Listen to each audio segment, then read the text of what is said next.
శ్రోతలకు కథాలహరికి స్వాగతం. ఈరోజు మీ ముందుకు తీసుకురాబోయేది అహంకారంతో ఆనందాన్ని దూరం చేసుకున్న ఒక పువ్వు కథ. అది ఒక పూల తోట. అక్కడ పూల మొక్కలతో పాటు ఓ గడ్డి మొక్క కూడా ఉండేది.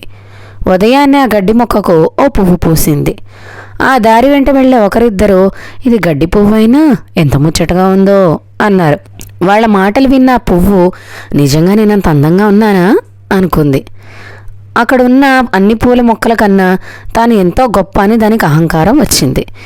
తోటలో ఇదివరకే పెద్ద పెద్ద మొక్కలకు పూసిన పూలు పలకరిస్తే హెడనగా నవ్వి ముఖం తిప్పుకుంది. అందులో పువ్వు గడ్డి పువ్వు వైపు తిరిగి, ఓ గడ్డి పువ్వా, పొంగిపోకు, అహంతో విర్రవీగితే తర్వాత కుంగిపోక తప్పదు అని చెప్పింది. అయినా గడ్డి పువ్వు ప్రవర్తనలో మార్పు రాలేదు. కొంతసేపటికి ఒక పూజారి ఆ తోట వద్దకు వచ్చాడు. భగవంతుడి విగ్రహానికి హారంగా వేసేందుకు అవసరమైన కొన్ని పూలను సేకరించుకుని వెళ్ళాడు. ఆయన ముందుగా తననే తీసుకెళ్తాడని గడ్డి పువ్వు భావించింది. కానీ అది జరగలేదు. కాసేపటి తర్వాత ఇద్దరు వ్యాపారులు వచ్చి అక్కడున్న గడ్డి పువ్వుని తప్ప మిగిలిన అన్నిటినీ తీసుకెళ్లారు. ఒక గంట గడిచాక అత్తరు తయారీదారుడు వచ్చాడు. గడ్డి పువ్వు వైపు చూసి చూడనట్టుగా వెళ్ళి తోటమాలికి కొంత సొమ్ము చెల్లించాడు. అవే చెట్ల నుంచి మిగిలిన పూలన్నిటినీ అత్తరు తయారీ కోసం తీసుకెళ్లాడు. తనను ఎవరూ పట్టించుకోవటం లేదని గడ్డి పువ్వు కుమిలిపోయింది.